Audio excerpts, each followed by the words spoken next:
In this episode of Mountain Bike Chronicles, we're in Winterberg, Germany for the Red Bull Berg Line event.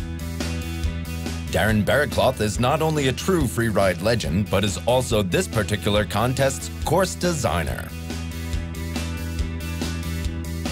We'll show you just how Darren and others build an FMB course. All this and more in another episode of Mountain Bike Chronicles.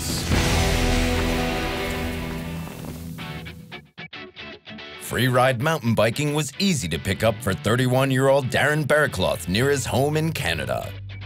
You know, as a kid, I've always driven by, like big landscapes and stuff, be in the backseat of your mom's car or your parents' car, and, looking out the window and like, wow, it'd be so sick to ride that bike down that and over that and up that. The mountain bike was a really good tool for creativity for me. I was able to take any landscape that was out there. I was really into that, that part of the adventure. In 2002, the Canadian became an overnight sensation after his third-place performance in a legendary freeride event. And then finally I went to Red Bull Rampage, and I got a seat in there and did a couple runs. I was like, wow, I can do this, and then I started to go from being really scared to actually having fun. Just like, wow, this is kind of like my calling. This is what I belong doing. So that was my moment.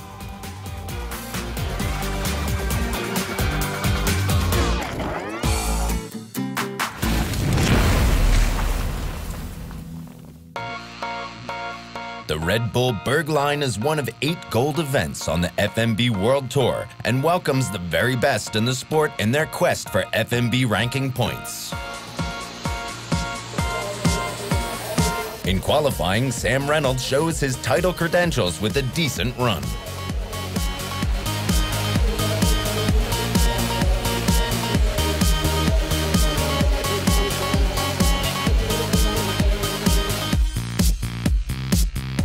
Andreu Lecondegui plans his approach to the podium with a 7th place.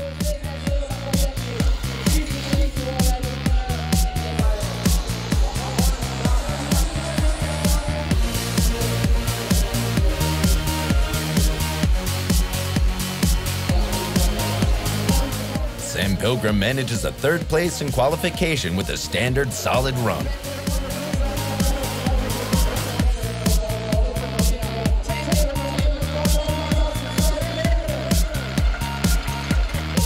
Course designer Darren Berrecloth has used his influences on freeride and molded them with the best of freestyle mountain biking.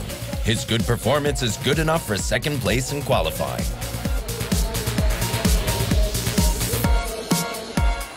Yeah, I was super pumped. I got a good run in, a little bit timid over the first 360 drop, just because I'm on a hardtail bike, which is a little difficult, but at the same time, I got lucky with the wind as well.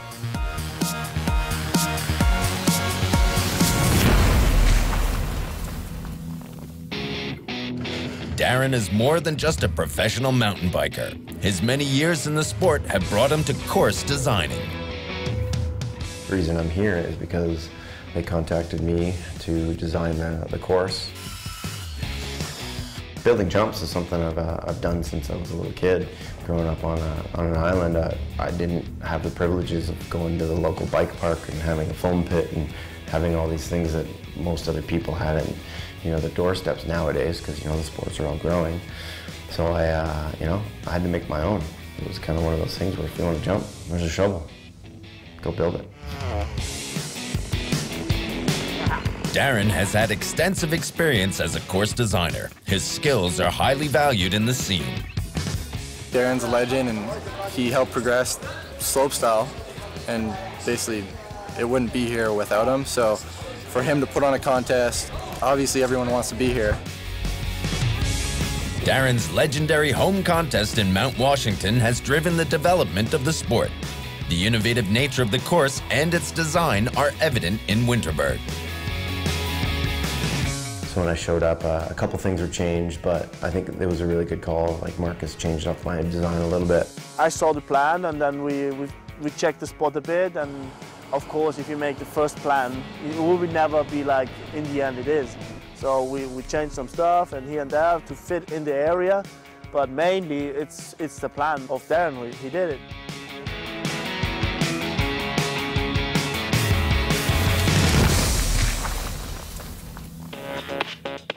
Weather conditions are critical when building a slope-style course from scratch. It's really hard to get the trucks in here to deliver dirt because we need like 33,000 cubics of dirt. It's getting too muddy and wet, everything. Working with dry dirt is pretty difficult to pile up stuff, but working with dirt like that, it's kind of perfect to work with it, but if it rains once, it's getting really muddy and slippery, and it's hard to pack it afterwards. You can shape it really well, but it's pretty hard to get it pressure on, because then you bring all the water from the bottom, and it will be like a pudding after, and it will never dry. But to set up everything, it's pretty good, like it is now. Most important, they will have fun, and if they have fun, there's gonna be a massive show and a good contest.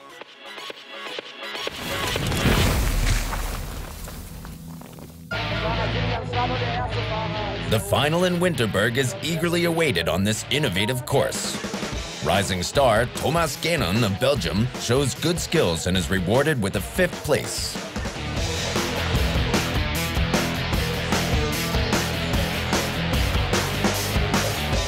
17-year-old Canadian prodigy Anthony Messer is clearly relishing Darren's course and sits on top of the standings.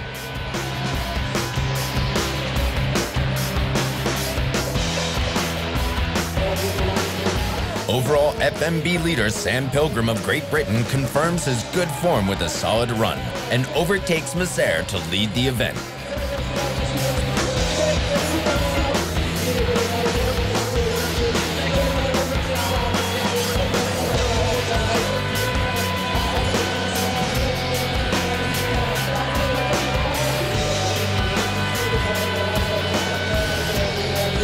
Darren Berrecloth still to come. Eager to prove qualifying was no fluke, Darren starts off well. Wow, Nice super table. high. Nice table out as well. Oh, a little hard there. This looks good though. He's having a good run.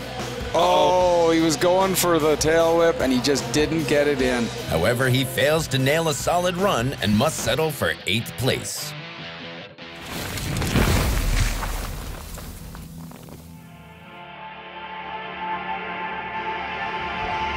Darren's status in the sport has expanded into new areas, undertaking many diverse challenges. But for right now, it's kind of tough. I'm still trying to manage my own career. You know, I'm trying to compete like in contests like this. At the same time, I'm doing this big mountain movie. Big mountain riding, at least. It's not easy to do. You gotta usually hike your bike up a ridge line or a mountain and then ride down it. So it's like backcountry skiing when you gotta hike up and then you get a couple turns, and those turns are some of the best turns you've ever made in your life.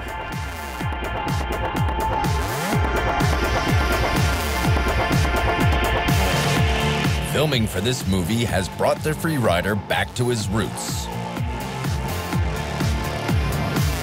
In the most remote places on Earth, like here in China's Gobi Desert.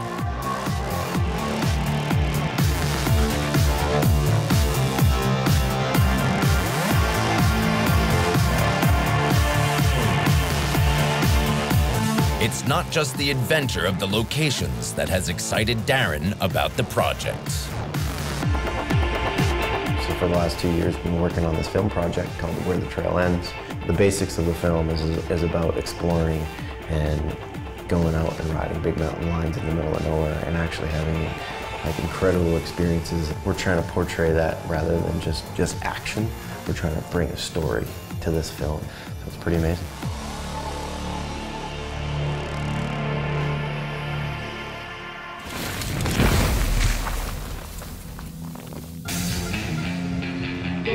The Red Bull Berg Line in Winterberg is in its final stages.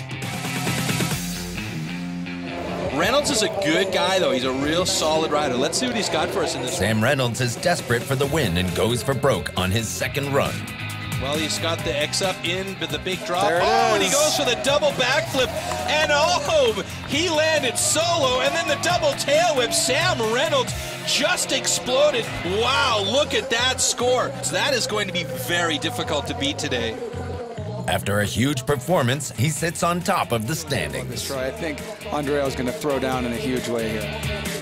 It's now down to just one man to beat Reynolds, Andreu Lecondegui. Plenty of speed off There's of the the double. log, and here's the double. Oh my goodness, he matched Sam Reynolds, tit for tat there. He goes for the flat spin 360, and then a flat spin 3 up the step up. That was a good run, that was a really good run, and that's the Andreu we love to see ride. While the judges After are an taking a anxious long wait time on the here, judges' that means score, they're really considering the score. First place for Andreu Lecondegui. Andreu takes the win and the title of Red Bull Berg Line Champion 2012. And then I seen Reynolds double flipping that first set. I'm like, man, I gotta get into that. I didn't even want to do it. But once you're up there and you got all these people screaming at you and you got all the cameras and stuff, you kind of just send it, and it worked out for me, and I just won. So pretty stoked about it.